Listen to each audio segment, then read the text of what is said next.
কোনদিন করে আমরা ফিরি না। কত মানুষ কোন বিদেশে যায় আর কোনদিন দেশে ফিরে না গো আল্লাহ। আল্লাহ না জানি আজকের এই মোনাজাত কার জন্য জীবনের শেষ মোনাজাত, জানি না কার কাফনের কাপড় বাজারে জমা হয়ে গেছে। আল্লাহ জানি না কোন মসজিদে আমাদের ইয়ালান হয়ে যাবে। আল্লাহ কোন সাবাল নাই, কোন ওসিলা নাই। আল্লাহ কি নিয়ে তোমার দরবারে আমরা হাজিরা দেব। আল্লাহ মেহেরবানি করে নফিদ বিজরি তোফানের সাথে আমাদের জিন্দেগির গুনাহগুলো মাফ করিয়া দাও। এই এলাকার সমস্ত মুর্দেদারকে আল্লাহ তুমি মাফ করিয়া দাও। যারা অসুস্থ আছেন আল্লাহ তোমার দারুল শিফা থেকে শিফা দান ফরমাও। আয় আল্লাহ ইসলামের যুব সংগঠন আল্লাহ তুমি কবুল মঞ্জুর ফরমাও। এই সংগঠনের সভাপতি সাহেব, সেক্রেটারি, কেশিয়ার সাহেব সহ আল্লাহ যত সদস্যরা আছেন সবাইকে কবুল মঞ্জুর করিয়া নাও। আয় আল্লাহ এলাকার ওলামা কেরামের শান বাড়াইয়া দাও। আল্লাহ মুরব্বিয়ানের কামের হায়াত বাড়াইয়া দাও। আল্লাহ যুবকদেরকে ইসলামের সৈনিক বানাইয়া দাও। আল্লাহ মহিলাদেরকে নামাজি দিনদার বানাইয়া দাও। প্রতিটি বাচ্চাদেরকে নামাজি দিনদার বানাইয়া দাও। এলাকার মধ্যে তুমি দিনই হাওয়া চালু করিয়া দাও।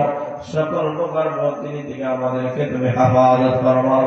আয় রাব্বুল আলামিন, আমরা যারা হাত বাড়াইলাম জানি না কার মনে কোন উদ্দেশ্য রয়েছে, প্রত্যেকের জায়েজ মাকাসিদ গুলো পূর্ণ করিয়া দাও।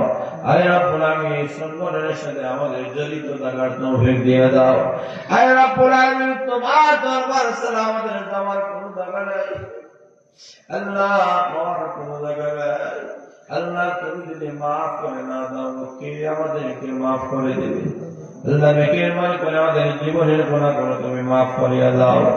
আয় আল্লাহ সম্মানিত সভাপতি সাহেব যারা জামিল হোসেন খান সাহেব, আল্লাহ ওনার করে পেয়েছি। আল্লাহ অনেক আইটেম করে আমাদেরকে খাওয়াইছে। আল্লাহ আমি গুনাহগার দেওয়ার মতো কিছু নেই গো আল্লাহ। আল্লাহ এই খাবারের বদৌলতে তুমি আমাদের সবাইকে তুমি জান্নাতের ভিতরে একসাথে খাওয়ার তৌফিক দিয়ে দাও। রব্বুল আলামিন, তোমার কাছে দরখাস্ত করব আল্লাহ মেহেরবানি করিয়া যেদিন মরণ দিবা, আয় আল্লাহ তোমার কাছে দরখাস্ত কাফনের কাপড় পরার আগে ইহরামের কাপড় পরিধান করার তৌফিক দিয়ে দাও। আমরা যারা হাত বাড়াইলাম সোনার মক্কা সোনার মদিনা জিয়ারত না করায় আমাদেরকে মৃত্যু দিও না। আল্লাহ তোমার করে বারবার যাওয়ার তৌফিক দিয়ে দাও। আল্লাহ যেদিন মরণ দিবা গো আমাদের সবার জবান দিয়ে উচ্চারণ করে দেওয়া লা ইলাহা ইল্লাল্লাহু মুহাম্মাদুর রাসূলুল্লাহ।